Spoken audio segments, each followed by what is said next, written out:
আমরা প্রথমে চালের গুঁড়াটাকে একটু গরম পানি দিয়ে মাখিয়ে তারপরে এই যে এইভাবে চেলে নিচ্ছি। দেখেন কত সুন্দরভাবে চালা হইতাছে। এখন এটা চালার পরে দেখেন কিরকম হয়েছে, মনে হয় যেন একবারে নারকেল কোড়া। দেখছেন, একবারে নারকেল কোড়া, এত সুন্দর হয়েছে। আমি ভাবি নাই যে এত সুন্দর হবে, কিন্তু অনেক সুন্দর হয়েছে। তারপরে এই যে নারকেল এবং গুড় ছোট ছোট করে কেটে নিয়েছি। এই গুড়টা আমার ননদ পাঠাইছে রাজশাহী থেকে, খাঁটি গুড় এবং নারকেল। এটা দিয়ে সব কিছু মিক্স করে ভাপা পিঠা তৈরি হবে। দেখুন বন্ধুরা, এখন আমরা পিঠাটা বানাইতেছি। প্রথমে চালের গুঁড়াটা, ওই যে নারকেলের মতন যে চালের গুঁড়াটা, সেইটা দিয়ে তারপরে সুন্দর করে সমান করে এখন দিয়ে দেবে নারকেল কোড়া।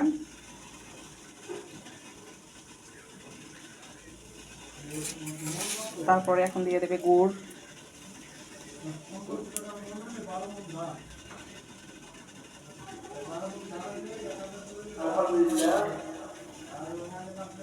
এখন আবার চালের গুঁড়াটা দিয়ে উপর দিয়ে ঢেকে রাখবে।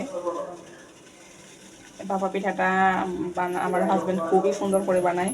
তার ভাপা পিঠা বানানোর অনেক নাম আছে সবার কাছেই, তাই সবাই এই শীতের সিজন আসলে সবাই বলে, বায়না ধরে। দেখুন, এই যে আমরা এক মশারির একটা টুকরা ছোট করে কেটে সুন্দর করে পরিষ্কার করে ধুয়ে এটা সুন্দর করে ঢেকে আটকিয়ে দিয়ে এখন দেখতে থাকুন।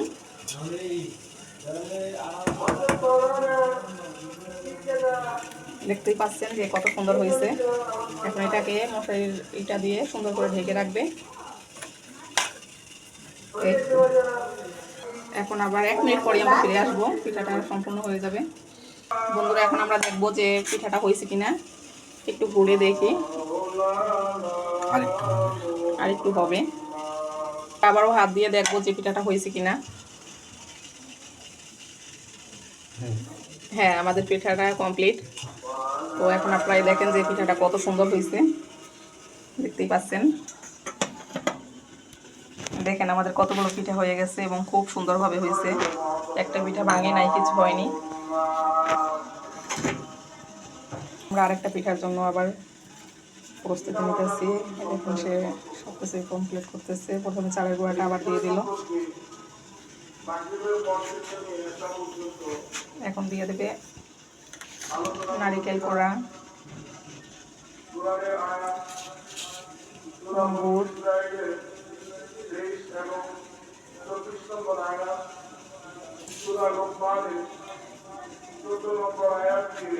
গুড়টা আপনারা স্বাদ মতো দিতে পারেন, যে যেইভাবে খান। কেউ কম দিতে পারেন, যে বেশি খায় বেশি দিতে পারেন। এখন দিয়ে দিচ্ছি আবার চালের গুঁড়োটা উপর দিয়ে। আসলে চালের গুঁড়াটা আপনারা দেখলে বুঝতেই পারবেন না যে এটা নারিকেল কোড়া নাকি চালের গুঁড়া, এত সুন্দর ফাঁপা।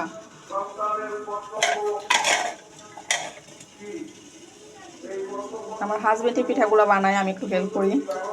আমি একটু নারকেল করিয়ে দিলাম, একটু গুছিয়ে দিলাম। দেখতেই পাচ্ছেন যে আবার আরেকটা পিঠা দিচ্ছে, কত সুন্দর হয়েছে। আসলে প্রথম ভালো হলে শেষ সবই ভালো হয়।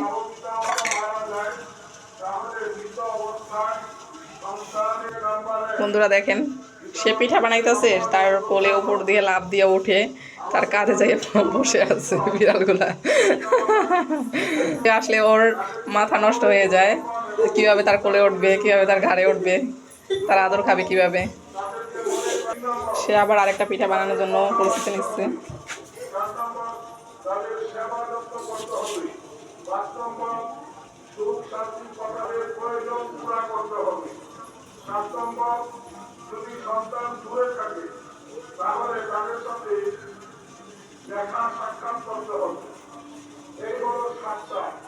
বন্ধুরা, আপনাদের আবারও বলি যে বাবা পিঠা বানাইতে হলে এই খামিটা কিন্তু অবশ্যই অনেক সুন্দরভাবে করতে হবে, না হলে কিন্তু পিঠাটা ফেটে যাবে এবং ভেঙে যাবে। দেখেন আমারটা কত ঝরঝরে হয়েছে। আমাদের পিঠা বানানো প্রায় কমপ্লিট হয়ে, দেখেন কতগুলো পিঠা হয়েছে, কতগুলো পিঠা হয়েছে এবং আমরা খেয়েছি, আরও এতগুলো হবে। বন্ধুরা দেখুন আমাদের পিঠাটা কত সুন্দর হয়েছে। দেখেন ভিতরে একবারে ফাঁপা, কোনো কোথাও কাঁচা নাই, অনেক সুন্দর হয়েছে। আমি খাইছি তো। বন্ধুরা আজ এ পর্যন্তই, আবার কাল দেখা হবে নতুন কোনো রেসিপি নিয়ে। এ পর্যন্ত আপনারা সবাই ভালো থাকুন, সুস্থ থাকুন, টাটা, বাই বাই।